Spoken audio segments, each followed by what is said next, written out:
VSSC का जो trisonic wind tunnel है, एडवांस एरोडायनेमिक टेस्टिंग के लिए जो बनाया गया है, वो बहुत ही इंपॉर्टेंट फैक्टर।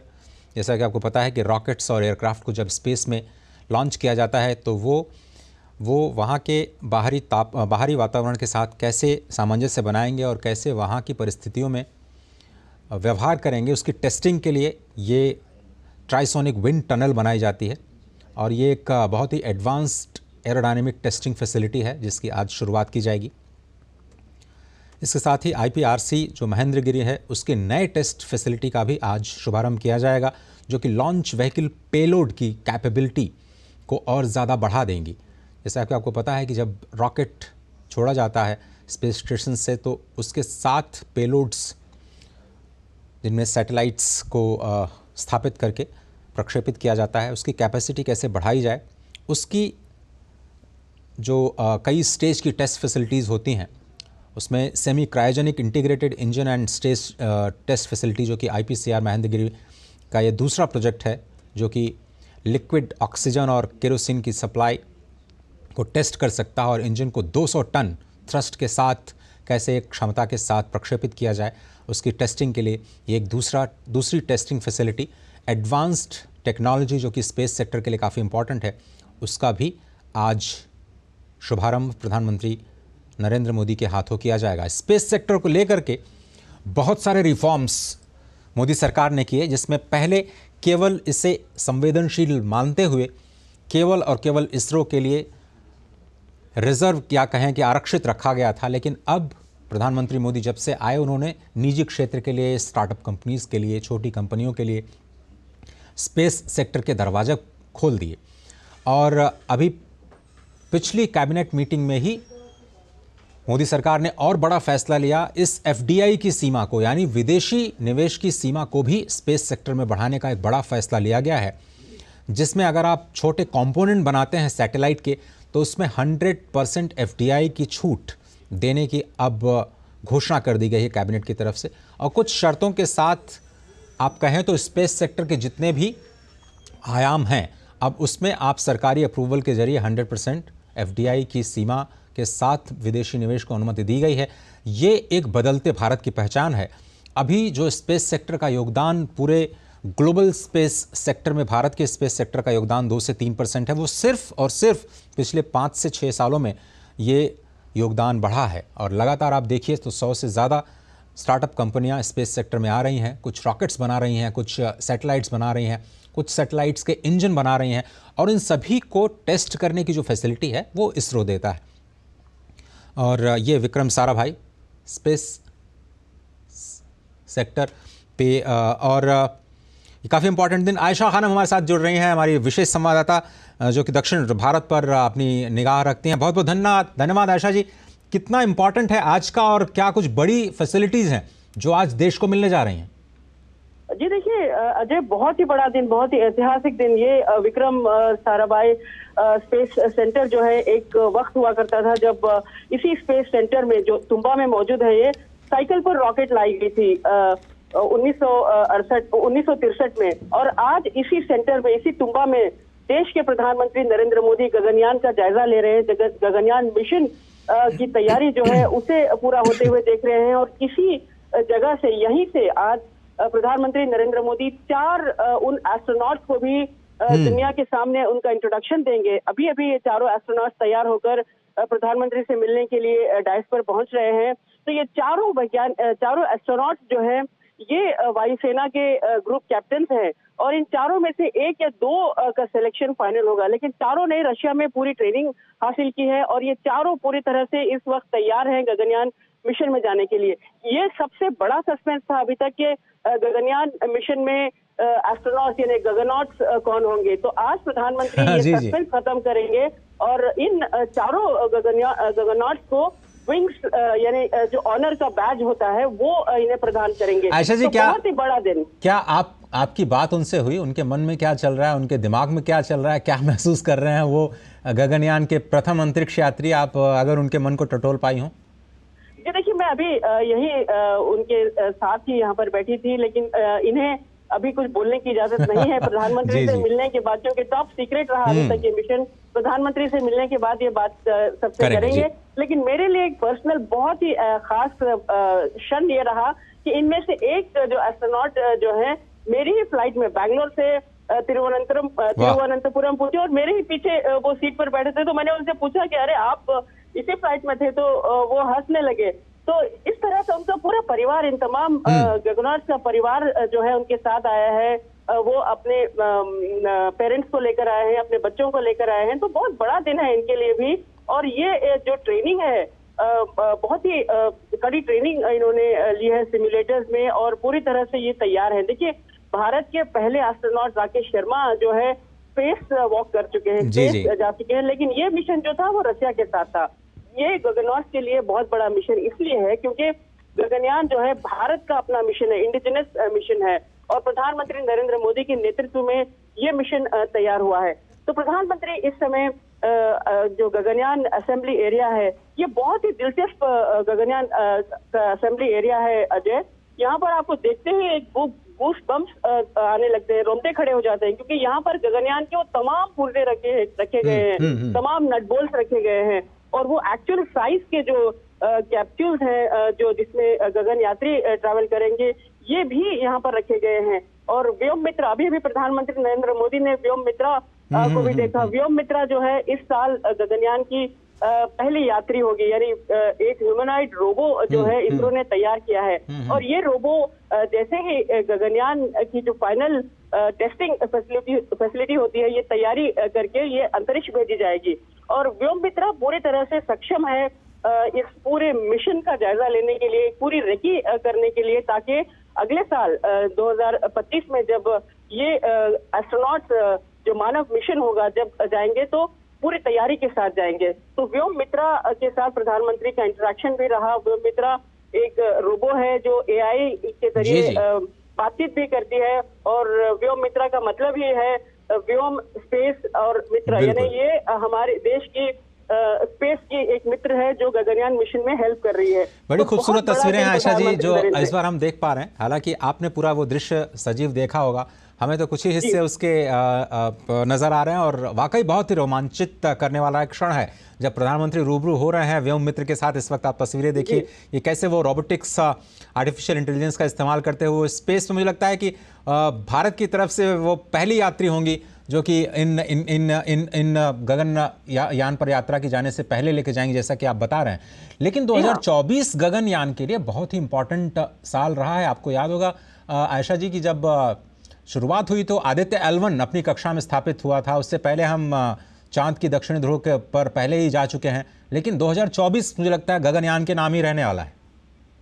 जी हाँ, बिल्कुल। 2024 में व्योम मित्रा गगनयान का मिशन जो है उसमें उड़ान भरेगी। तो जाहिर सी बात है ये गगनयान के लिए बहुत अहम क्षण रहेगा, क्योंकि ये व्योम मित्रा का जो फीडबैक होगा, जो रेकी सिस्टम जो इन प्लेस रहेंगी, ये तमाम चीजें फाइनल गगनयान मिशन में इंटीग्रेट की जाएंगे। और जैसा कि आपने देखा अभी दृश्य, प्रधानमंत्री नरेंद्र मोदी गगनयान असेंबली एरिया में व्योम मित्रा से इंटरेक्ट कर रहे हैं। व्योम मित्रा बाइलिंगुअल भाषा बोलती है, दो भाषा बोलती है, अंग्रेजी और हिंदी। और प्रधानमंत्री कुछ कमांड्स भी दिए हैं, तो व्योम मित्रा ने प्रधानमंत्री का स्वागत किया है हिंदी में।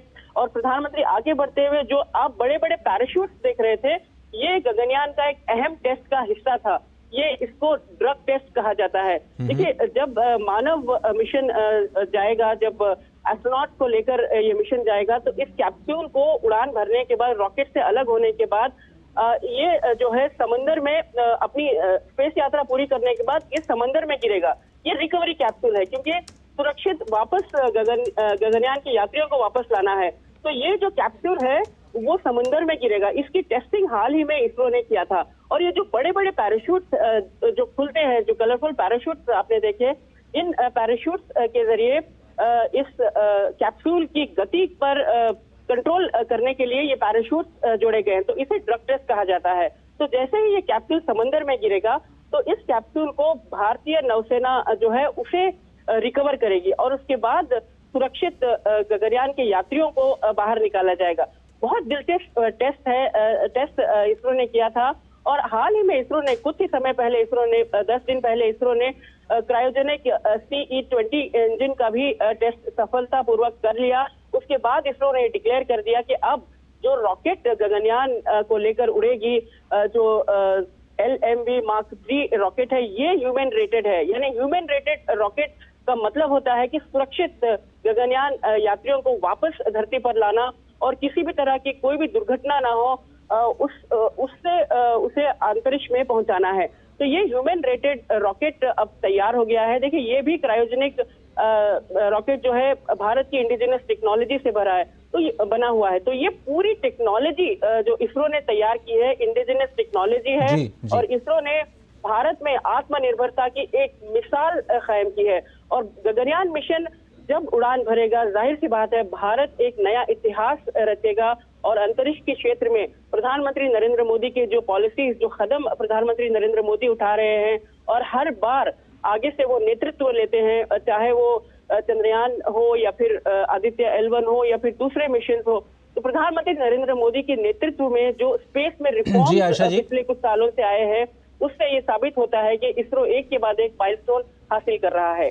आशा जी, ये तस्वीरें हैं, वो हम ये भी देख रहे हैं कि भारत का स्पेस विजन 2047, उस पर भी एक विशेष असेंबली एरिया में एक कैटेगरी का अवलोकन प्रधानमंत्री ने किया।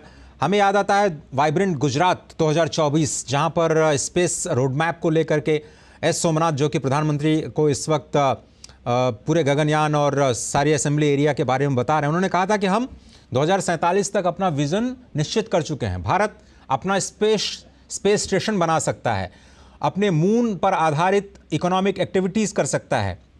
तो सवाल ये है कि ये जो विकास की यात्रा 2047 तक भारत की अमृतकाल की यात्रा है, उसके लिए स्पेस सेक्टर आपको वहाँ से, जहाँ पर आप हैं, ख़ासतौर पर बैंगलोर और श्रीहरिकोटा के साथ साथ आप ये केरल के इस थुम्बा में भी हैं, तो दक्षिण भारत से किस तरह का आपको विज़न नज़र आ रहा है?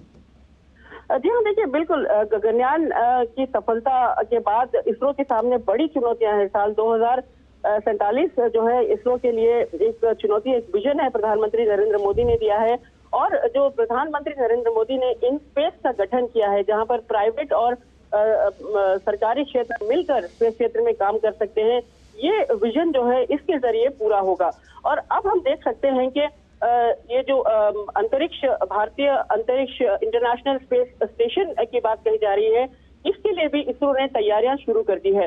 देखिए, भारत के सामने एक के बाद एक मिशन तैयार है और इसरो एक एक सफलता के बाद अपने दूसरे मिशन में लग जाता है। देखिए, इसरो के जो पूर्व चेयरमैन थे प्रोफेसर UR राव, उनका एक सपना था कि चांद पर बस्तियां बसाई जाएंगी। यानी चांद पर बस्तियां बसाने के अलावा जो इंटर प्लैनेटरी एक्सप्लोरेशन है, यानी एक ग्रह से दूसरे ग्रह पर जाने के लिए आपको सुविधा होगी। तो ये जो है वैज्ञानिकों का एक सपना था।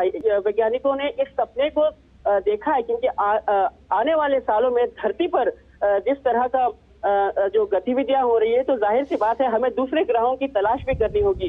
तो इस दिशा में इसरो काम कर रहा है और ISRO inter planetary exploration missions की भी तैयारी कर रहा है। तो ये इसरो के लिए एक विजन जो है वो सामने प्रधानमंत्री नरेंद्र मोदी ने इसरो को दिया है और इसरो एक के बाद एक इस विजन को तैयार कर। देखिए, इस वक्त प्रधानमंत्री नरेंद्र मोदी ये क्रू कैप्सूल का जायजा ले रहे हैं। ये क्रू कैप्सूल है, ये एक्चुअल साइज का क्रू कैप्सूल है, जिसमें गगननॉट्स यानी एस्ट्रोनॉट्स अंदर रहेंगे, इसमें सफर करेंगे वो। और ये जो कैप्सूल है, ये पूरी तरह से उनके लिए एक नया लाइफ सिस्टम उन्हें प्रदान करेगा। और यही कैप्सूल है जो अंतरिक्ष से फिर समुद्र में जाकर उतरेगा और समुद्र से इन एस्ट्रोनॉट्स को बाहर निकाला जाएगा। तो प्रधानमंत्री Narendra Modi full fledged review करते हुए गगनयान का बहुत ही दिलचस्पी के साथ, देखिए, प्रधानमंत्री की जो जिज्ञासा है स्पेस को लेकर बहुत साफ नजर आती है। जब वो चंद्रयान की सफलता के बाद, सॉफ्ट लैंडिंग के बाद जब इसरो पहुंचे थे, उस वक्त भी उन्होंने तमाम वैज्ञानिकों को संबोधित किया था। उन्होंने अपनी तरफ से हर एक वैज्ञानिक को उन्होंने बधाई दी थी। और जब पिछला चंद्रयान 2 मिशन फेल हुआ था, उस वक्त भी उन्होंने किस तरह से पूर्व इसरो के चेयरमैन शिवन को गले लगाया था। तो प्रधानमंत्री नरेंद्र मोदी इस क्षेत्र में हमेशा से आगे रहे हैं और स्पेस क्षेत्र उनके दिल के बेहद करीब है। तो प्रधानमंत्री नरेंद्र मोदी इस वक्त गगनयान असेंबली एरिया में मौजूद हैं और थोड़ी देर में वो एस्ट्रोनॉट से भी मुलाकात करेंगे। चारों एस्ट्रोनॉट तैयार हैं, सबकी दिल की धड़कनें बढ़ती जा रही है और पहली तस्वीरें आप सबके सामने होंगी। ये तमाम चारों ग्रुप कैप्टन जो है वो विश्व के सामने आएंगे और पूरे विश्व को बताएंगे कि कैसे भारत ने एक रॉकेट को, जो तुम्बा में ही साइकिल पर जो रॉकेट को ले जाते थे, ट्रांसपोर्ट करते थे, और इसी जगह पर, इसी तुम्बा में आज गगनयान भारत का इंडिजिनस मिशन तैयार हो रहा है और इसी जगह से वो एस्ट्रोनॉट्स भी एक कमिटमेंट लेंगे कि वो भारत के प्रधानमंत्री के इस विजन को पूरा करें और भारत के स्पेस क्षेत्र को और ऊंचाई तक पहुंचाएं। बिल्कुल सही कहा आपने आयशा जी। और आज का दिन न केवल गगनयान के लिए बल्कि देश के स्पेस सेक्टर के लिए काफ़ी महत्वपूर्ण, जिस तरह से आयशा जी हमारे बता रही हैं कि 1800 करोड़ रुपए की कई सारी टेस्टिंग फैसिलिटीज़ हैं जिसका शुभारंभ करेंगे। लेकिन आज की सबसे बड़ी खबर इस पर लगातार आयशा जी बनी हुई हैं वो यही कि गगनयान के जो अंतरिक्ष यात्री हैं उनसे परिचय आज देश और दुनिया को प्रधानमंत्री नरेंद्र मोदी कराएंगे। और आज इस वक्त तिरुवनंतपुरम से ये तस्वीरें हम आपके लिए लेकर के आ रहे हैं, जहाँ पर वो अब से थोड़ी देर बाद गगनयान मिशन की समीक्षा करेंगे, या यूं कहिए कि आप असेंबली एरिया में इस वक्त समीक्षा कर रहे हैं, क्योंकि वो सारे के सारे इंटीग्रेटेड पार्ट्स इस वक्त बता रहे हैं। और पुष्पक, आप देखिए इसके पीछे पुष्पक नाम का एक और यान नुमा एक संयंत्र आपके पीछे।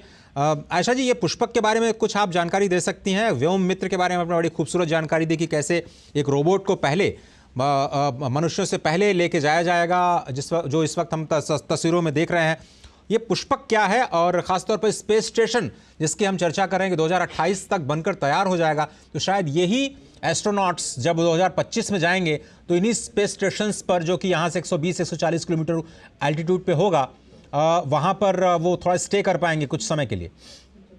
जी हाँ, बिल्कुल। गगनयान मिशन जो है वो धरती से 400 किलोमीटर की ऊंचाई तक अंतरिक्ष में पहुंचेगा और ये लगभग 3 दिन का मिशन होगा।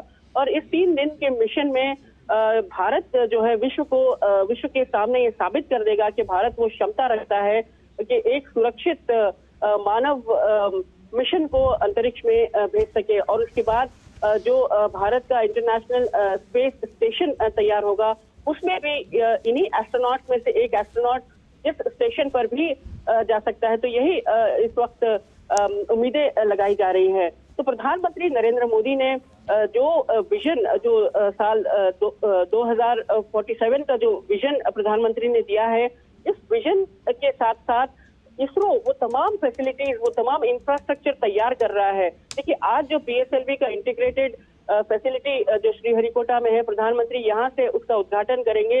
ये भी बहुत दिलचस्प है। PSLV छोटे सैटेलाइट को लॉन्च करने वाला रॉकेट होता है और ये जो इंटीग्रेटेड सिस्टम अब जो तैयार हो रहा है, इससे PSLV ज्यादा से ज्यादा सैटेलाइट लॉन्च करेगा, यानी 6 से 15 सैटेलाइट लॉन्च कर लेगा और छोटे छोटे सैटेलाइट भी लॉन्च कर लेगा। देखिए, अब जो इसरो के पास टेक्नोलॉजी है वो नैनो टेक्नोलॉजी है। नैनो सैटेलाइट लॉन्च किए जा रहे हैं, छात्र सैटेलाइट लॉन्च कर रहे हैं। तो जब से प्रधानमंत्री नरेंद्र मोदी ने स्पेस क्षेत्र में प्राइवेट प्लेयर्स के लिए जो प्लेटफॉर्म दिया है और जब से इन स्पेस तैयार हुआ है, तो कई जो स्पेस क्षेत्र में काम करने वाले स्टार्टअप्स हैं और कई जो इस क्षेत्र से जुड़े MSMEs हैं, ये तमाम लोगों के लिए एक मोटिवेशन है, एक प्रोत्साह है कि वो इस तमाम इंफ्रास्ट्रक्चर के जरिए वो अपने जो मिशन है उसे कामयाब बना सकते हैं। और खास बात ये भी है कि प्रधानमंत्री नरेंद्र मोदी तमिलनाडु के महेंद्रगिरी में सेमी क्रायोजेनिक इंजन का भी प्रोपल्शन सिस्टम के सेमी क्रायोजेनिक इंजन सिस्टम का भी उद्घाटन करेंगे। ये भी बहुत ही दिलचस्प है, क्योंकि सेमी क्रायोजेनिक इंजन का मतलब होता है सुरक्षित सैटेलाइट को सुरक्षित लॉन्च करना। तो ये तमाम चीजें प्रधानमंत्री नरेंद्र मोदी एक स्पेस क्षेत्र के लिए इंफ्रास्ट्रक्चर का ढांचा है, जो आने वाले दिनों में जो स्पेस का एक विजन है, साल 2047 का जो विजन है, इसके लिए एक बुनियादी ढांचा तैयार हो रहा है। तो आप देख सकते हैं प्रधानमंत्री नरेंद्र मोदी इस वक्त अभी भी गगनयान इंटीग्रेशन असेंबली एरिया में है और पूरी दिलचस्पी के साथ वो जानकारी ले रहे हैं। हर छोटी चीज को समझने की कोशिश कर रहे हैं। और इसरो के चेयरमैन सोमनाथ लगातार प्रधानमंत्री के हर उस चैलेंज को कबूल लेते हैं और हर उस चैलेंज पर खरे उतरते हैं। तो इसरो के चेयरमैन सोमनाथ ने कल हमसे बातचीत करते हुए कहा था कि उनके लिए एक बहुत ही गर्व का क्षण है कि उन्होंने प्रधानमंत्री का जो विजन प्रधानमंत्री नरेंद्र मोदी ने 2018 को लाल किले से गगनयान मिशन का अनाउंसमेंट किया था, ऐलान किया था कि भारतीय एस्ट्रोनॉट्स गगनयान मिशन में जाएंगे। तो उन्होंने अब इस मिशन का ब्लूप्रिंट पूरी तरह से तैयार कर दिया है। ब्लूप्रिंट क्या, ये तो पूरी तरह से लगभग तैयार हो चुका है और अब बस जो मित्रा के उड़ान भरने की देर है, जो इस साल होगी, करीब अक्टूबर या नवंबर में होगी। और उसके बाद अगले साल एस्ट्रोनॉट जो है इस मिशन में अंतरिक्ष के लिए रवाना हो जाएंगे। एमएसएमई का आपने जिक्र किया आयशा जी, कितना बूस्ट मिलेगा एमएसएमई सेक्टर को, क्योंकि उसको लेकर के भी आज टेस्टिंग फैसिलिटी जिसका जिक्र आपने किया उसकी शुरुआत करेंगे और बड़ा ही एडवांस टेक्नोलॉजी से लैस ये पूरी टेस्टिंग फैसिलिटीज होती है जिसमें आप एक आर्टिफिशियल स्पेस का निर्माण करते हैं। जी देखिए, इसरो के साथ एक बहुत बड़ा एमएसएमई का इकोसिस्टम जुड़ा हुआ है। हजारों की संख्या में वेंडर्स जुड़े हुए हैं और ये जो है एचएएल जैसी बड़ी बड़ी पीएसयू जो है वो भी इसरो के साथ जुड़े हुए हैं, क्योंकि एचएएल ने ही गगनयान का जो कैप्सूल है उसको तैयार किया था। तो एमएसएमई सेक्टर के लिए एक बहुत बड़ा बूस्ट है। एमएसएमई सेक्टर जबकि सैटेलाइट, जैसे कि मैंने बताया, पीएसएलवी रॉकेट के जरिए ज्यादा से ज्यादा सैटेलाइट्स की फ्रीक्वेंसी, उड़ान भरने की फ्रीक्वेंसी जो है वो बढ़ाई जा सकती। तो आप ये तस्वीरें देख रहे हैं तिरुवनंतपुरम से। जी जी जी जी, अपनी बात आगे बढ़ाएं आशा जी।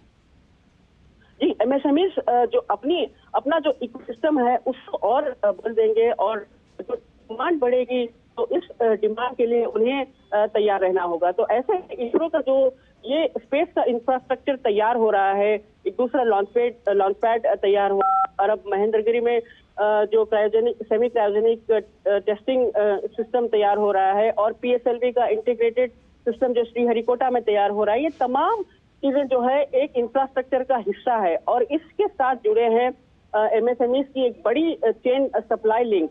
और इन स्पेस के जरिए जो इसरो का प्राइवेट पार्टनर्स को मौका देने के लिए एक प्लेटफॉर्म है, इनके जरिए ये इस क्षेत्र को और बढ़ावा मिलेगा। देखिए, इन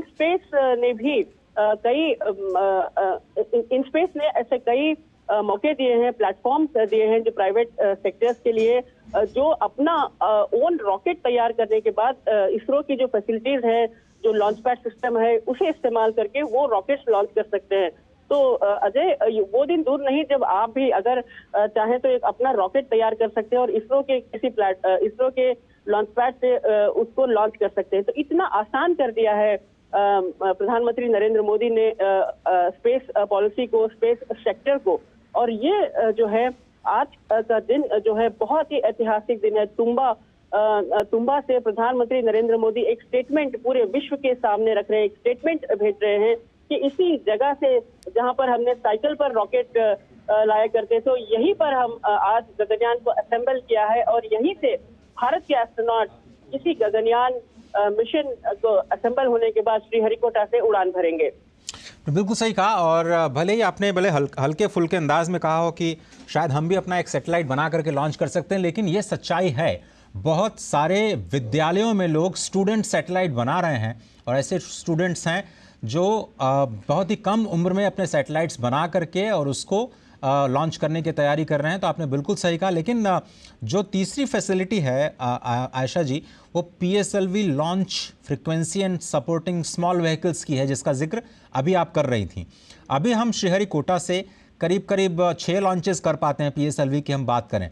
ये कहा जा रहा है कि एक तो श्रीहरिकोटा का विकल्प भी तैयार किया जाना चाहिए, दूसरा इसके खुद की क्षमता को बढ़ाया जाना चाहिए। तो हो सकता है अभी हम 6 से 12 या फिर उससे भी ज़्यादा प्रक्षेपण कर पाएं साल भर में, और भी ज़्यादा आपका शेड्यूल बिजी होने जा रहा है। जी हाँ, बिल्कुल सही कहा आपने। इसरो का दूसरा लॉन्च पैड भी तैयार हो रहा है तमिलनाडु में और ये इस लॉन्च पैड से भी कई लॉन्चेस हो सकते हैं। देखिए, इसी लॉन्च पैड पर माफ कीजिएगा, श्रीहरिकोटा में ही 2 लॉन्च पैड है। इसके अलावा तीसरा जो लॉन्च पैड है वो भी तमिलनाडु में तैयार हो रहा है और इसके जरिए जो एसएसएलवीज हैं, जो पीएसएलवी है, जो छोटे सैटेलाइट्स हैं, वो लॉन्च किए जा सकते हैं और जो फ्रीक्वेंसी इनकी बढ़ेगी, क्योंकि प्राइवेट प्लेयर जो है अब इसरो के साथ मिलकर काम करने के वजह से ये डिमांड और बढ़ सकती है। तो एक के बाद एक सीरीज की उड़ान जो है इसरो के लॉन्च पैड से होती रहेंगी।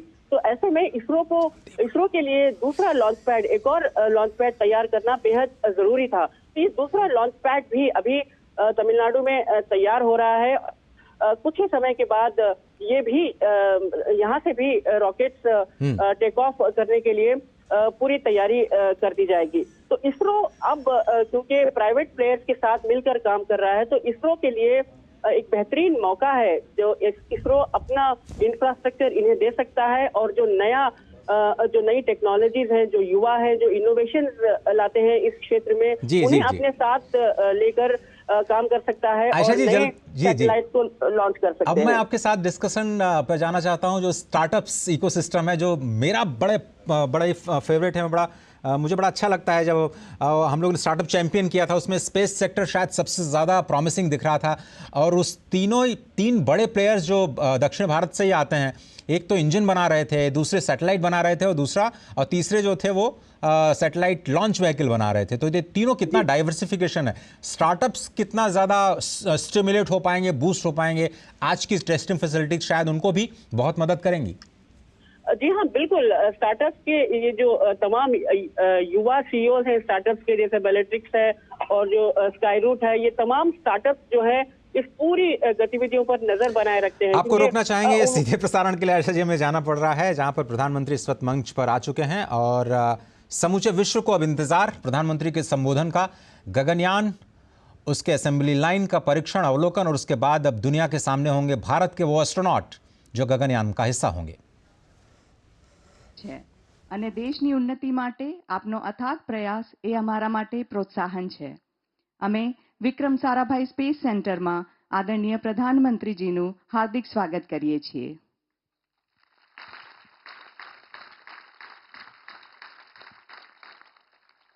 On this momentous occasion, we extend a very cordial welcome to the esteemed dignitaries on the dais and to everyone present here.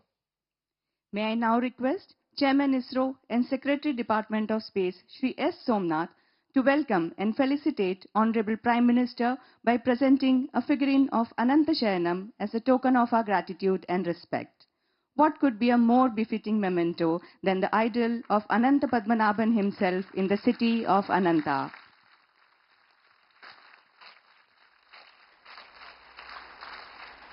I once again request Shri S. Somnath to present a model depicting the Gaganyaan orbital module and the Bharatiya Antariksh Station to Honorable Prime Minister as a token of our gratitude and immense pleasure.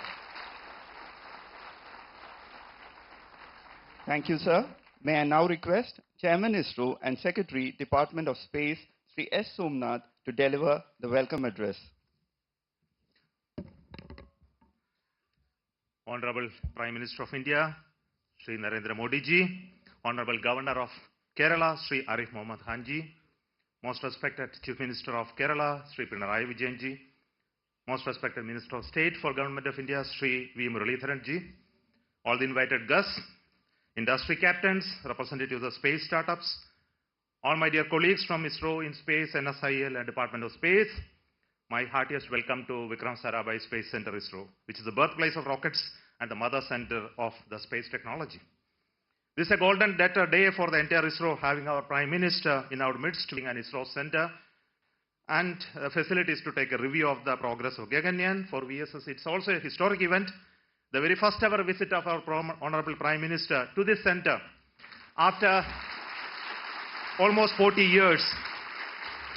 The significance when PM is dedicating to the nation 3 of the important major projects of ISRO, which was approved a few years back and completed on time and cost, but for some difficulties that we faced during the COVID times, the PSL integration facility, the semi-cryo integration and testing facility, the trisonic wind tunnel mark significant additions to the infrastructure of ISRO, which will help in enhancing the launches, support new developments for the entire space sector. We have seen tremendous progress and accomplishment by ISRO in the last 10 years in terms of the missions accomplished, programs launched, and also the Chandrayaan 3 and Aditya L1 that made the world look India with great respect. With the vision and support of our Honorable Prime Minister, the space sector is going through rapid transformation for expansion, unlocking the space sector, the new space policy of 2023, the FDI policy, enabling the regulating the NGEs in all domains of space activities through InSpace. The long-term space vision for the Amrit Kal has already been announced by our Honorable Prime Minister. The vision is created for accomplishing the Vikasit Bharat with space sector as a torchbearer. The vision, in addition to rapid expansion of space economy, to have scientific accomplishments such as long-term human space missions, building Bharati Antariksha Station, continued exploration of Moon and other planets, and also to have an Indian on the Moon by 2040. We in ISRO wish to assure you, sir, that we will do our best in bringing the best in our technological, industrial, entrepreneurial, and academic capabilities in India to achieve the leadership in space domain and make Bharat achieve its status during its journey to Vikasit the nation. Let me take this opportunity to heartily welcome all our Honorable Prime Minister once again to Vikram Sarabhai Space Center and thank him for the time spent here. I also wish to fondly welcome our Honorable Governor of Kerala, Sri Arif Mohammad Khan ji. I heartily welcome the most respected Chief Minister of Kerala, Sri Pinarayi Vijayan ji. I heartily welcome the most respected Minister of State, Sri Muralidharan ji. I also welcome all of you, distinguished invitees and my dear colleagues, to witness the historic occasion and to listen to the words of our dear Prime Minister. Thank you. Jai Hind. Thank you, sir. Now, I request Honorable Minister of State for External Affairs, Sri V. Muralidharan, to kindly address the gathering.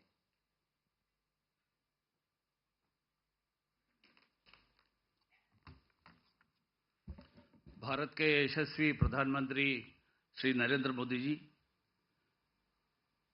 the respected Chief Minister of, respected Governor of Kerala, Sri Arif Mohammad Khan ji, respected Chief Minister of Kerala, Sri Pinarayi Vijayan ji, senior functionaries, scientists of VSSC, other invited dignitaries, namaskaram to all of you. Today is a great day for Kerala in many ways. This is the third visit of the Honorable Prime Minister to Kerala during this year in the span of last 2 months. And it is the first visit of Prime Minister to Kerala after the Prana Pratishtha of Ram Lalla in Ayodhya. Friends, I join the people of Kerala in expressing gratitude for your special concern for the welfare and for the development of the state through a series of rail, road and massive infrastructure projects during the last 10 years. We are privileged to witness the inauguration today of the 3 highly significant facilities of ISRO, which hold significant national relevance by the Honorable Prime Minister Sri Narendra Modi ji. These developments are set to script a new chapter in India's space journey. Respected scientists, other functionaries of PSSC, I would like to congratulate you for the exceptional achievements that you have achieved, which has made India proud before the whole world. You have taken India's name across the world and made everyone proud. And India's space sector, which has undergone many changes, including which has helped in many ways, in many areas. It is not just only launching of satellites, but it has been helping the poor, the common man of the country. And that has been as per the spirit, the vision that Honorable Prime Minister has been putting before the people of this country. Whether it is agriculture, or it is startups, or it is highways, railways, smart cities, water mapping, in every way, these expeditions, efforts that are being made by the scientists of ISRO has been helping every common man of the country. ഇന്ത്യയുടെ ബഹിരാകാശം ഇനി മലയാളികൾ ഭരിക്കും എന്ന ഒരു തലക്കെട്ടാണ് കഴിഞ്ഞ ദിവസം ഇന്ത്യയുടെ ചന്ദ്രയാൻ പദ്ധതിയുടെ വിജയത്തിന് ശേഷം മലയാളത്തിലെ ഒരു മാധ്യമം വിശേഷിപ്പിച്ചത്. ഡോക്ടർ സോമനാഥിനെയും ശ്രീ ഡോക്ടർ ഉണ്ണികൃഷ്ണൻ നായരെയും കുറിച്ചായിരുന്നു പരാമർശം. ഭാരതത്തിൻ്റെ ബഹിരാകാശ ഗവേഷണ രംഗത്തെ ഓരോ കുതിപ്പിൻ്റെയും ക്രെഡിറ്റ് തുമ്പ VSSC കൂടിയാണ്. കേരളത്തിലെ ഒരു സാധാരണ കടലോര ഗ്രാമമായ തുമ്പയുടെ പ്രശസ്തി ആഗോള നിലവാരത്തിലേക്ക് ഉയർത്തിയത് VSSC ആണ്. റോക്കറ്റുകളും പേലോഡുകളും ഒക്കെ സൈക്കിളുകളിൽ പോലും എത്തിച്ചുകൊണ്ട് 1963 നവംബർ 21 ഇന്ത്യയുടെ ആദ്യത്തെ സൗണ്ടിംഗ് റോക്കറ്റ് തുമ്പയിൽ നിന്ന് കുതിച്ചുയർന്നതിന് ശേഷം ഇന്ന് ഏതാണ്ട് 60 വർഷം പൂർത്തിയായി കഴിഞ്ഞു.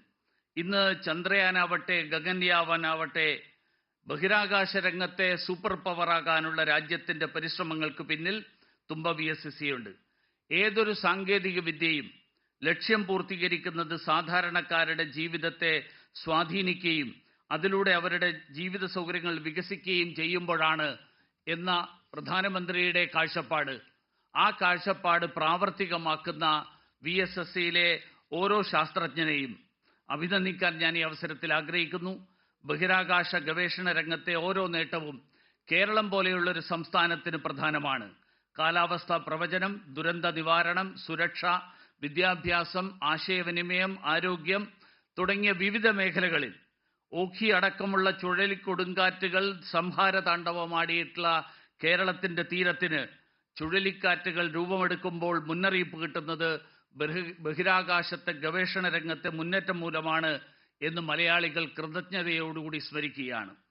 As we celebrate this momentous occasion, let us also reaffirm our commitment to harnessing the power of science and technology for the greater good of the entire humanity.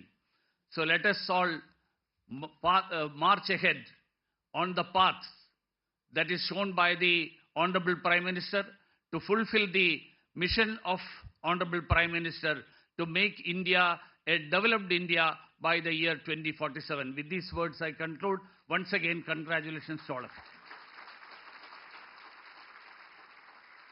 Thank you, sir. I now request Honorable Chief Minister of Kerala, Shri Pinarayi Vijayan, to say a few words on this occasion.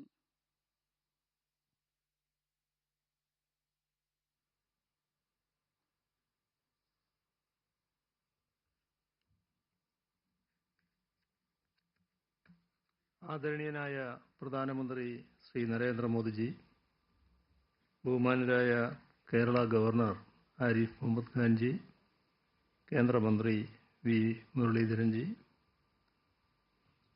സഹോദരി സഹോദരന്മാരെ,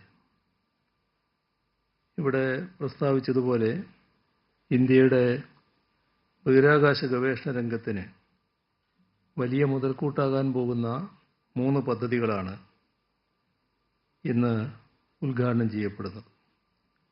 ഇവ 3ഉം ഉദ്ഘാടനം ചെയ്യാനായി കേരളത്തിലേക്ക് എത്തിയിരിക്കുന്ന ആദരണീയനായ പ്രധാനമന്ത്രിയെ ഹാർദമായി സ്വാഗതം ചെയ്യട്ടെ. We are glad that the Honorable Prime Minister is here with us today. Let me extend a warm welcome to him. Kerala is privileged to aid in our country's development, especially in aerospace research, which we have had the honor of enabling right from its inception. ഇന്ത്യയുടെ ബഹിരാകാശ ഗവേഷണത്തെ തുടക്കം മുതൽക്ക് തന്നെ സഹായിക്കാൻ കഴിഞ്ഞിട്ടുള്ള സംസ്ഥാനമെന്ന നിലക്ക് കേരളത്തിനിത് അഭിമാനകരമായ നിമിഷമാണ്. ഇതുപോലെ ഒരു ചടങ്ങിൽ നിൽക്കുമ്പോൾ 6 ദശാബ്ദം മുൻപ് ഇന്ത്യൻ ബഹിരാകാശ ഗവേഷണം എന്ന ആശയവുമായി സംസ്ഥാന സർക്കാരിനെ സമീപിച്ച ഡോക്ടർ വിക്രം സാരാഭായിയെ ഓർക്കാതിരിക്കാൻ കഴിയില്ല. അതേസമയം തന്നെ തുമ്പ എന്ന ഈ ചെറിയ ഗ്രാമത്തിൽ അതിനായി സ്ഥലം ലഭ്യമാക്കിയ ഇവിടുത്തെ ജനങ്ങളെയും അവർക്ക് ധീരമായ നേതൃത്വം നൽകിയ ബിഷപ്പ് പെരാരയെപ്പോലുള്ള സഭാ നേതാക്കളെയും നന്ദിയോടെ സ്മരിക്കാതിരിക്കാനുമാവില്ല. ഇവിടെ നിന്നും ഒഴിഞ്ഞു പോകുന്നത് തങ്ങളുടെ ഉപജീവന മാർഗത്തിന് വെല്ലുവിളിയാകും എന്നറിഞ്ഞുകൊണ്ട് തന്നെയാണ് അന്ന് ഇവിടുത്തെ പ്രദേശവാസികൾ ഇന്ത്യയുടെ ശാസ്ത്ര സാങ്കേതിക രംഗത്തിൻ്റെ മുന്നേറ്റത്തിന് പൂർണ്ണ പിന്തുണ നൽകിയത്. ഇന്ന് ഉദ്ഘാടനം ചെയ്യപ്പെടുന്ന സംവിധാനങ്ങളിൽ ഒരെണ്ണമാണ് ഇവിടെ VSCയിലുള്ളത്, ട്രൈസോണിക് വിൻഡ് ടണൽ. ഈ state of the art facility ഇന്ത്യയിലെ തന്നെ ആദ്യത്തേതാണ്. ഇത് ശബ്ദത്തിൻ്റെ 4 ഇരട്ടി വേഗത്തിൽ വരെ വായുവിനെ സഞ്ചരിപ്പിക്കാൻ ശേഷിയുള്ള യന്ത്രമാണ്. റോക്കറ്റുകളുടെ വിക്ഷേപണവുമായി ബന്ധപ്പെട്ട പരീക്ഷണങ്ങളാണ് ഇതിലൂടെ ചെയ്യാൻ കഴിയുക.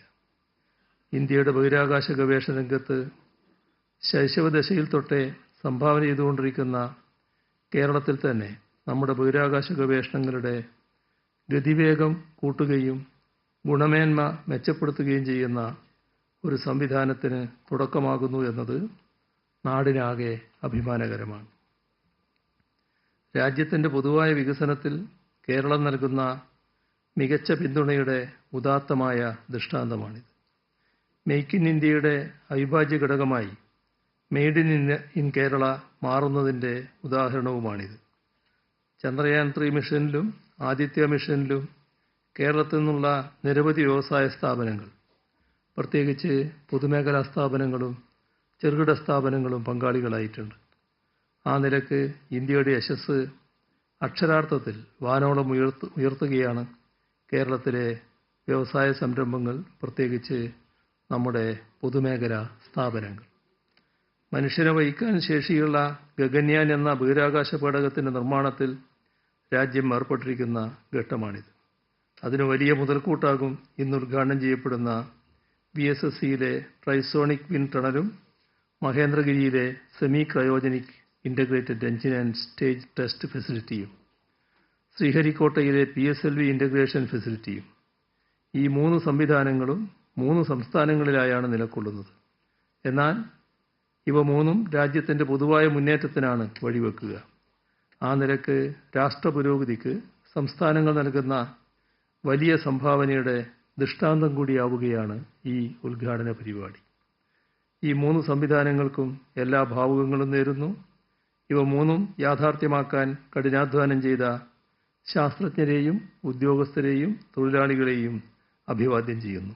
ഇന്ത്യൻ ബഹിരാകാശ ഗവേഷണ രംഗത്തെ കൂടുതൽ ഉയർച്ചയിലേക്ക് നയിക്കാൻ VSSCക്കും ISROയ്ക്കും കഴിയട്ടെ എന്ന് ആശംസിച്ചുകൊണ്ട് എല്ലാ ഭാവുകങ്ങളും നേർന്നുകൊണ്ട് അവസാനിപ്പിക്കുന്നു. നിങ്ങൾക്കെൻ്റെ സ്നേഹാഭിവാദനങ്ങൾ.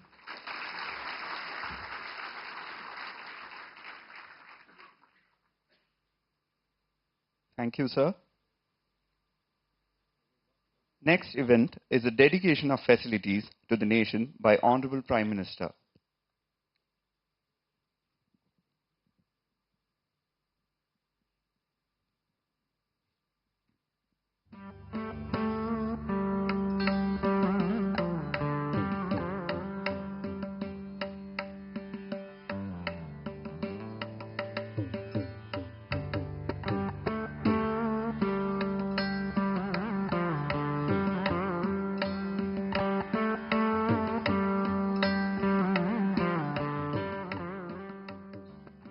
अब मैं माननीय प्रधानमंत्री जी से सादर निवेदन करना चाहूंगी कि वे सेरेमोनियल बटन दबाकर इन फैसिलिटीज का उद्घाटन करें और इन्हें राष्ट्र को समर्पित करें।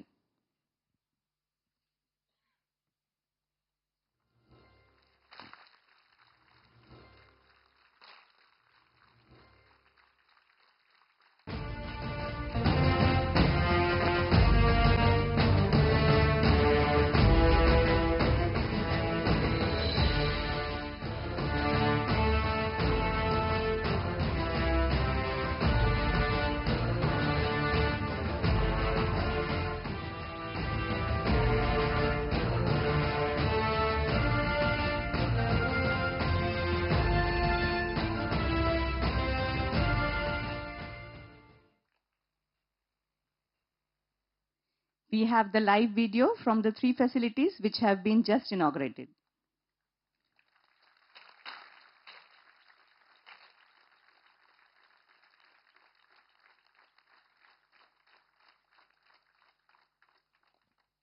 Now, we present a brief video on the achievements of ISRO over the past decade.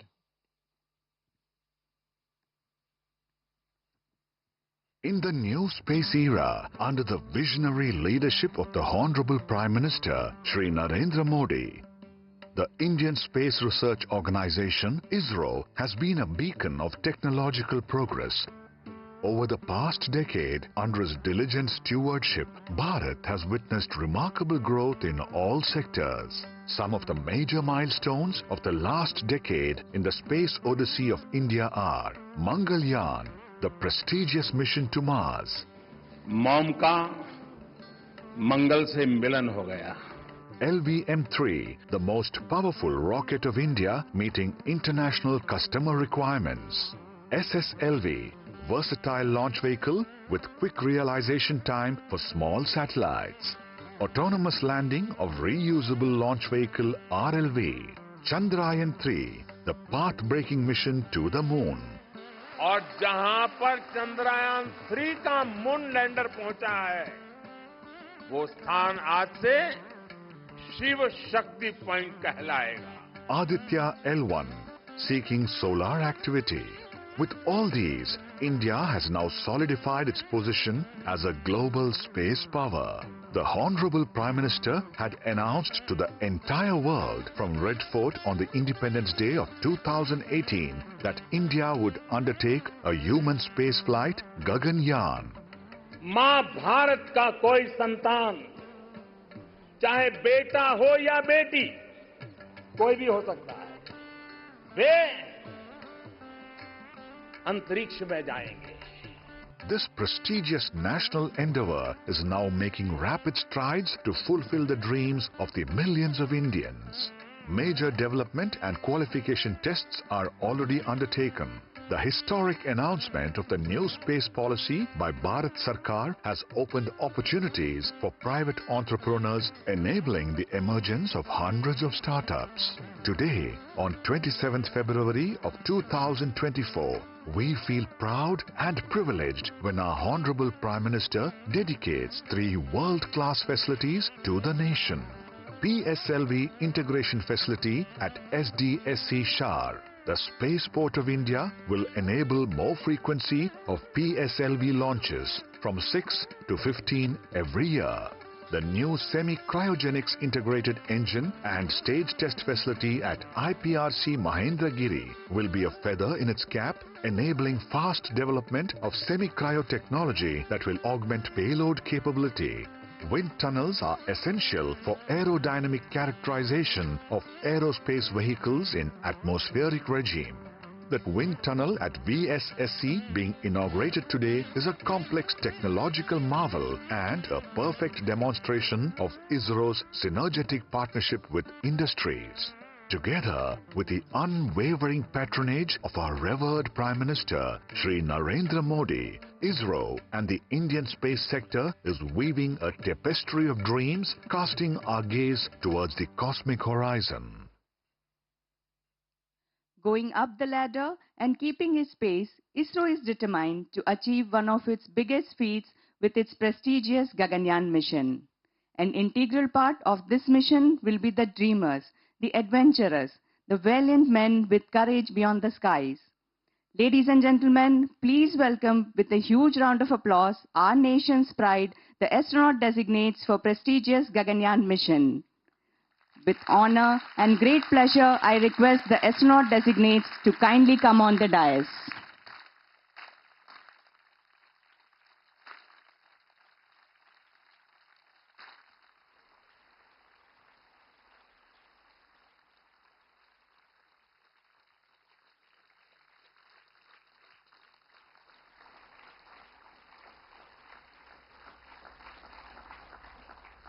Now, we have a short video on the astronaut training that depicts the rigorous training undergone by them for the past few years.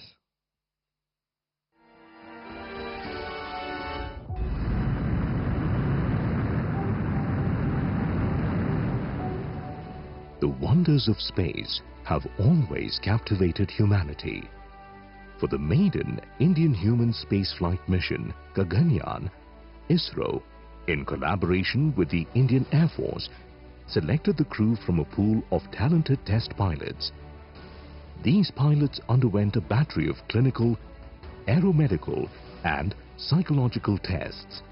Finally, the National Crew Selection Board recommended 4 test pilots from the Indian Air Force for the Gaganyaan crew training program. The selected crew members were trained at the Gagarin Cosmonaut Training Center, Russia, for a period of about 13 months.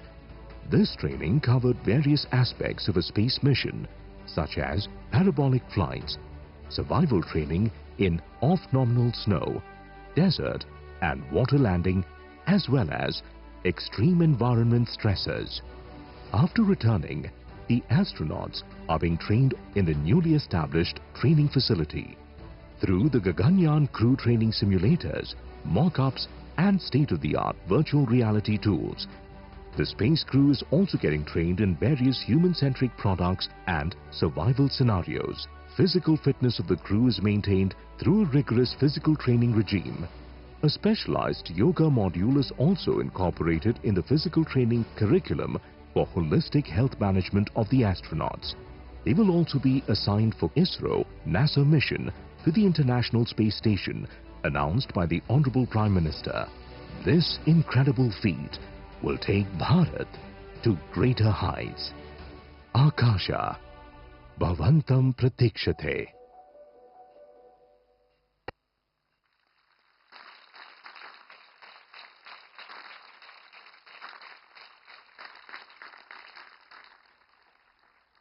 Now, we move on to the bestowing of wing ceremony. May I now request Chairman ISRO and Secretary Department of Space, Sri S. Somnath, to hand over the wings to Honorable Prime Minister. माननीय प्रधानमंत्री जी से निवेदन है कि वे astronaut डेजिग्नेट्स को wings प्रदान करें। Group captain Prashant Balakrishnan Nair,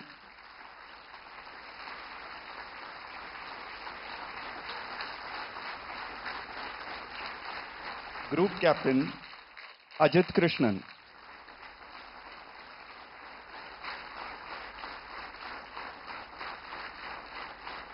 group captain Angad Pratap,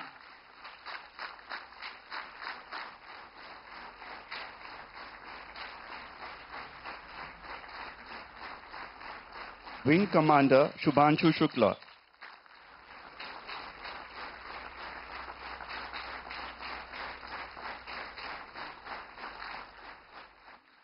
Thank you, sir, for doing the honors.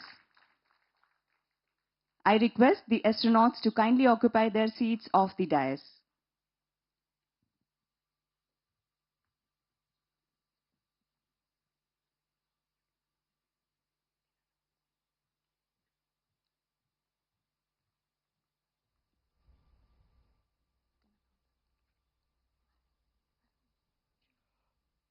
I deem it an honor and pleasure to humbly request Honorable Prime Minister Sri Narendra Modi ji to address the audience.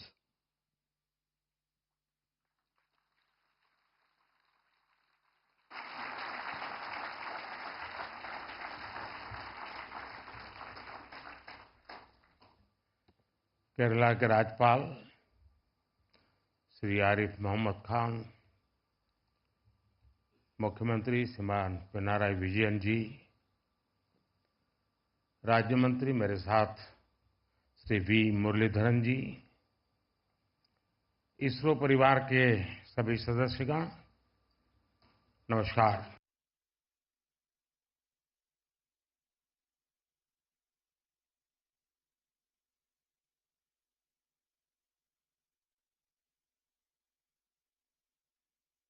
साहसिक साथियों के सम्मान में हम सब standing ovation दे करके तालियों से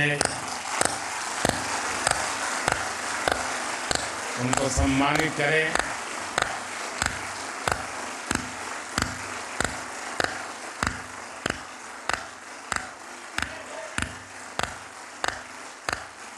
भारत माता की, भारत माता की, भारत माता की। बहुत बहुत धन्यवाद। हर राष्ट्र की विकास यात्रा में कुछ क्षण ऐसे आते हैं जो वर्तमान के साथ ही आने वाली पीढ़ियों को भी परिभाषित करते हैं। आज भारत के लिए ये ऐसा ही क्षण है। हमारी आज की जनरेशन बहुत सौभाग्यशाली है जिसको जल, थल, नभ और अंतरिक्ष में ऐतिहासिक कामों का यश मिल रहा है। कुछ समय पहले मैंने अयोध्या में कहा था कि ये नए काल चक्र की शुरुआत है। इस नए काल क्षेत्र में ग्लोबल ऑर्डर में भारत अपना स्पेस लगातार बड़ा बना रहा है और ये हमारे स्पेस प्रोग्राम में भी साफ साफ दिखाई दे रहा है। साथियों, पिछले वर्ष भारत वो पहला देश बना जिसने चंद्रमा के साउथ पोल पर तिरंगा फहराया।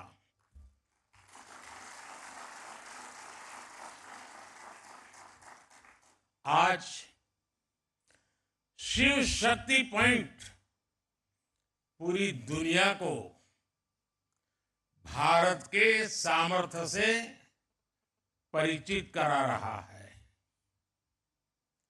अब विक्रम साराभाई स्पेस सेंटर में हम सभी एक और ऐतिहासिक सफर के साक्षी बन रहे हैं।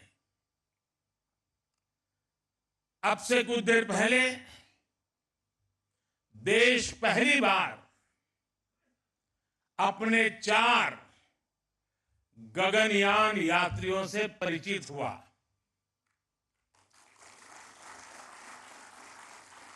ये सिर्फ 4 नाम और 4 इंसान नहीं है, ये 140 करोड़ एस्पिरेशंस को स्पेस में ले जाने वाली 4 शक्तियां हैं।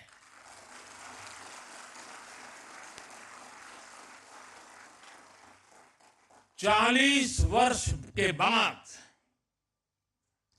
कोई भारतीय अंतरिक्ष में जाने वाला है, लेकिन इस बार टाइम भी हमारा है, काउंटडाउन भी हमारा है और रॉकेट भी हमारा है।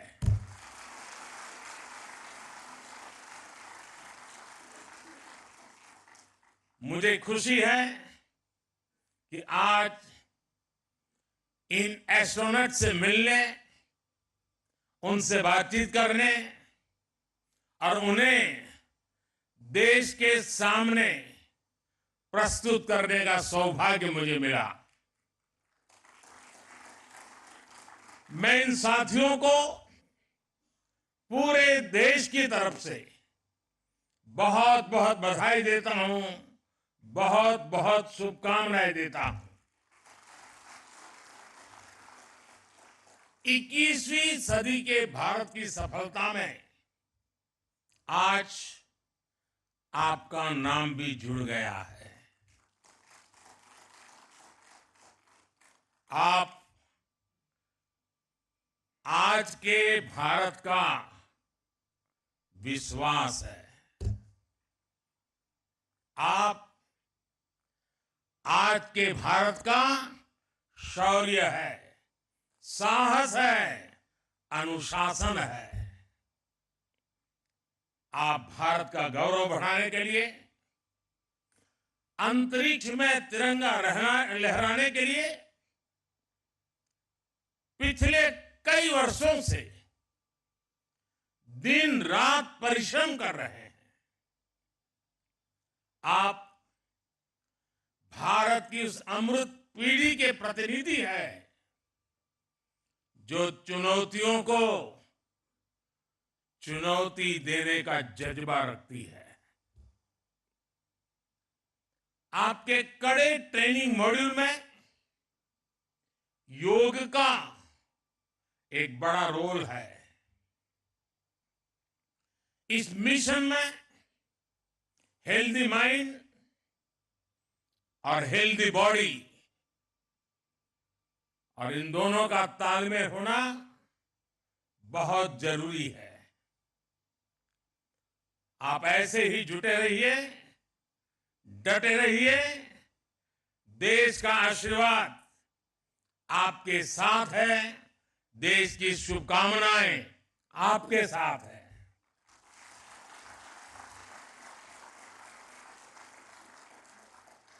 आपको ट्रेनिंग देने में जुटे इसरो के गगनयान प्रोजेक्ट से जुड़े सभी साथियों को भी मैं अनेकों शुभकामनाएं देता हूं। लेकिन इसके साथ साथ कुछ चिंता भी बताना चाहता हूं, और हो सकता है वो बातें कुछ लोगों को कड़वी भी लग जाए। मेरी देश की जनता को और देश के खास करके मीडिया को मेरी करबद्ध प्रार्थना है कि जो 4 साथी हैं, उन्होंने लगातार पिछले कुछ वर्षों से तपस्या की है, साधना की है, और दुनिया के सामने चेहरा दिखाए बिना की है। लेकिन अभी और भी बहुत कुछ करना बाकी है। अब उनको बहुत कठिन कसौटियों से गुजरना है। उनको अभी और अपने शरीर को, मन को कसना है। लेकिन हमारा देश का, हम लोगों का जैसा स्वभाव है, अब ये 4 सेलिब्रिटी बन चुके हैं। अब वो कहीं चाहते होंगे, कोई ऑटोग्राफ लेने के लिए दौड़ेगा, अब उसको सेल्फी भी चाहिए, फोटो भी चाहिए, ऑटोग्राफ भी चाहिए। अब थोड़ा मीडिया वाले भी डंडा लेके खड़े हो जाएंगे, उनके परिवारजनों के बाल नोच लेंगे। बचपन में क्या करते थे, यहां कैसे गए, टीचर के पास चले जाएंगे, स्कूल में चले जाएंगे। यानी एक ऐसा वातावरण बन जाएगा कि इनके लिए वो साधना का कालखंड में रुकावट आ सकती है। और इसलिए मेरी करबद्ध प्रार्थना है कि अब रियल स्टोरी शुरू हो रही है। हम जितना उनको सहयोग देंगे, उनके परिवार को सहयोग देंगे, ऐसी कुछ चीजों में न उलझ जाए, उनका ध्यान एक ही रहे, हाथ में तिरंगा है, अंतरिक्ष है, 140 करोड़ देशवासियों का सपना है, वही हम सबका संकल्प है। यही भाव रहे। इसलिए हम जितनी अनुकूलता करेंगे, मैं समझता हूं देश का सहयोग बहुत जरूरी है, मेरे मीडिया के साथियों का बहुत जरूरी है। अब तक एक नाम बाहर नहीं गए तो हमारा काम ठीक से चलता रहा, लेकिन अब थोड़ी कठिनाई उनके लिए भी बढ़ जाएगी, और हो सकता है उनको भी कभी मन कर जाए, चलो यार एक सेल्फी ले लेते तो क्या जाता है। लेकिन सब चीजों से हमें बच के रहना होगा।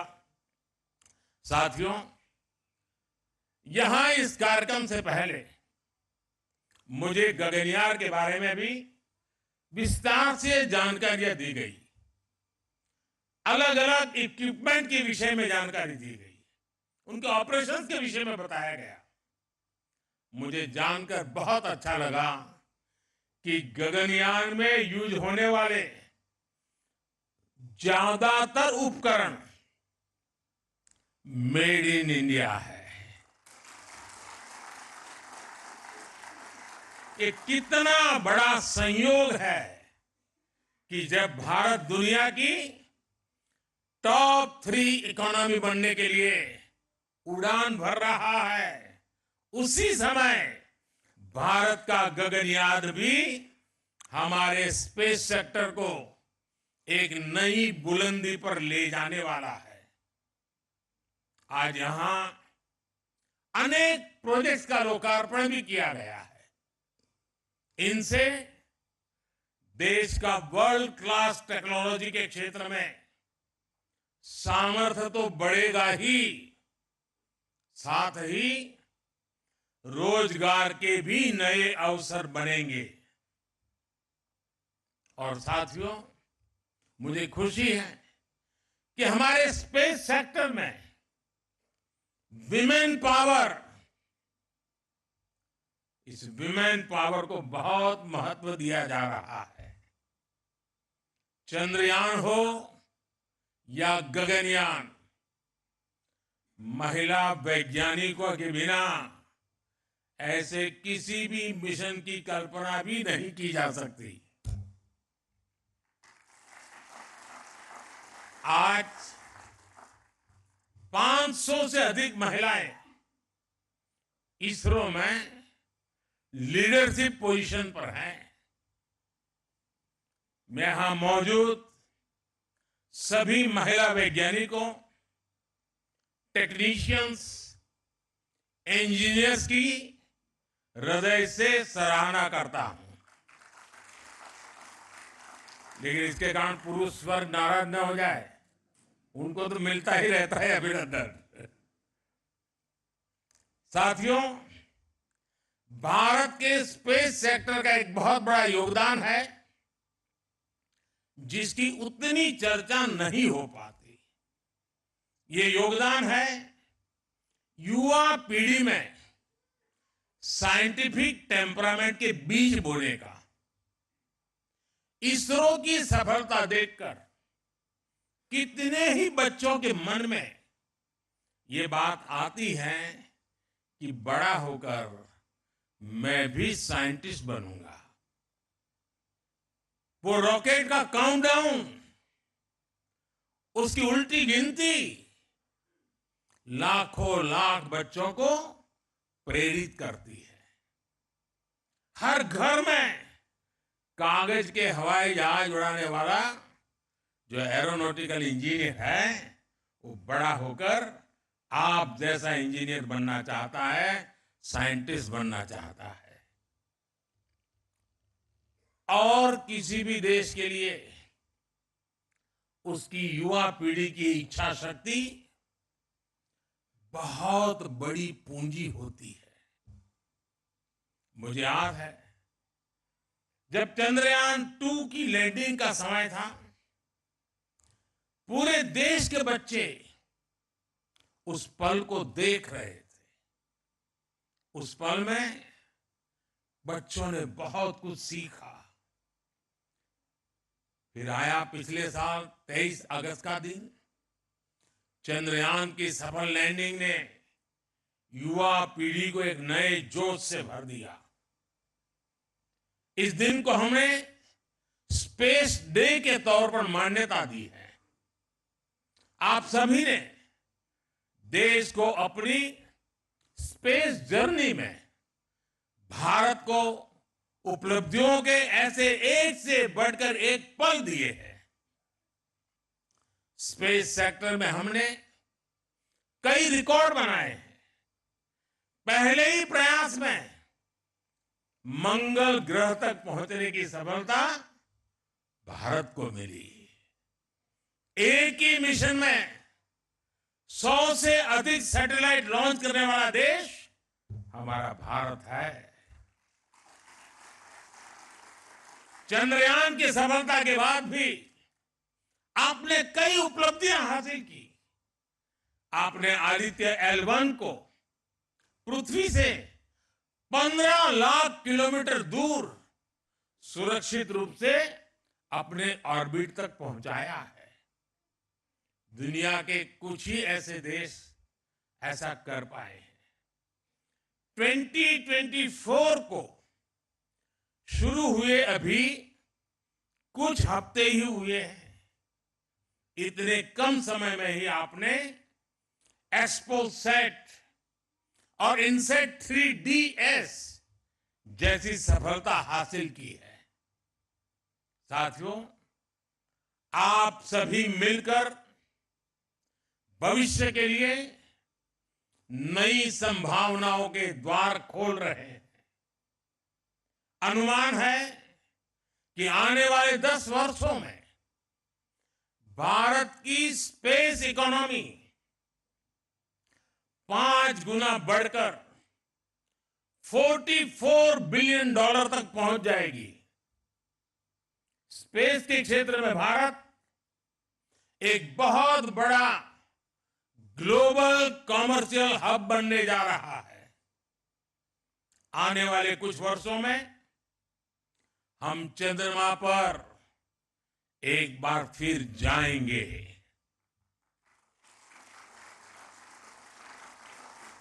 और इस सफलता के बाद हमने अपने लक्ष्य और ऊंचे कर लिए हैं।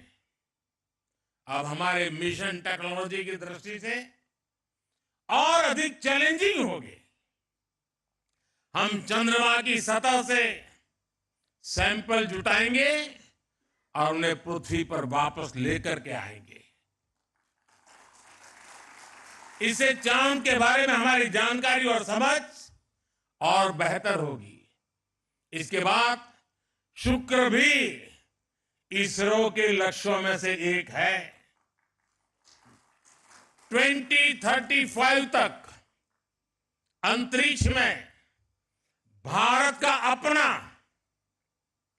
स्पेस स्टेशन होगा, जो हमें स्पेस के अज्ञात विस्तार को जानने में मदद करेगा। इतना ही नहीं, इसी अमृतकाल में भारत का एस्ट्रोनॉट भारत के अपने रॉकेट से चंद्रमा पर भी उतरकर दिखाएगा।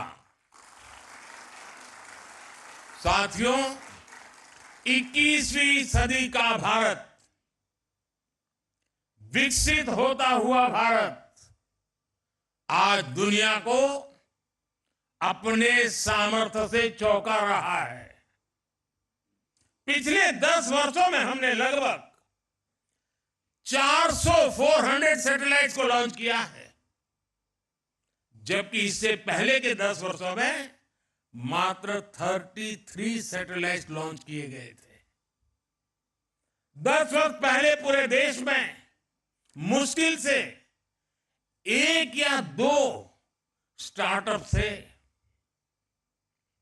आज इनकी संख्या 200 पार हो चुकी है। इनमें से अधिकांश स्टार्टअप्स युवाओं द्वारा शुरू किए गए हैं। आज इनमें से कुछ लोग हमारे बीच भी मौजूद है। मैं उनके विजन, उनके टैलेंट और उनकी उद्यमता की सराहना करता हूं। हाल ही में हुए स्पेस रिफॉर्म्स ने इस सेक्टर को नई गति दी है। पिछले हफ्ते ही हमने स्पेस में एफडीआई पॉलिसी भी जारी की है। इसके तहत स्पेस सेक्टर में 100% फॉरेन इन्वेस्टमेंट को भी मंजूरी दे दी गई है। इस रिफॉर्म से दुनिया के बड़े बड़े स्पेस संस्थान भारत आ पाएंगे और यहां के युवाओं को पूरी दुनिया के सामने अपना टैलेंट दिखाने का मौका मिलेगा। साथियों, हम सब ने मिलकर 2047 तक भारत को विकसित राष्ट्र बनाने का संकल्प लिया है। इस संकल्प को सिद्धि तक पहुंचाने में स्पेस सेक्टर की भूमिका बहुत बड़ी है। और स्पेस साइंस सिर्फ रॉकेट साइंस नहीं है, बल्कि ये सबसे बड़ी सोशल साइंस भी है। स्पेस टेक्नोलॉजी से सोसाइटी को सबसे अधिक लाभ होता है, सबको लाभ होता है। आज हमारी डेली लाइफ में जो भी टेक्नोलॉजी यूज होती है, उसमें स्पेस टेक्नोलॉजी का बहुत बड़ा रोल है। खेती में फसल की देखरेख हो, मौसम की जानकारी हो, साइक्लोन और दूसरी आपदाएं हो, सिंचाई के साधन हो, गाड़ी चलाने में मदद करने वाली मैप हो, ऐसे अनेक काम सैटेलाइट डेटा से ही होता है। भारत के लाखों मछुआरों को नाविक द्वारा सटीक जानकारी मिलने के पीछे भी स्पेस की ताकत है। हमारे सैटेलाइट्स हमारे बॉर्डर को सेफ रखने में भी मदद करते हैं, तो दूर सुदूर इलाकों में एजुकेशन, कम्युनिकेशन और हेल्थ सर्विसेज पहुंचाने में भी वो भरसक मदद करते हैं। इसलिए विकसित भारत के निर्माण में आप सभी की, इसरो की, पूरे स्पेस सेक्टर की बहुत बड़ी भूमिका है। मैं एक बार फिर आप सभी को अनेक अनेक शुभकामनाएं देता हूं। टीम गगनयान को विशेष रूप से 140 करोड़ देशवासियों की तरफ से शुभकामनाएं देता हूं। फिर एक बार आप सबको शुभकामनाएं देते हुए बहुत बहुत धन्यवाद।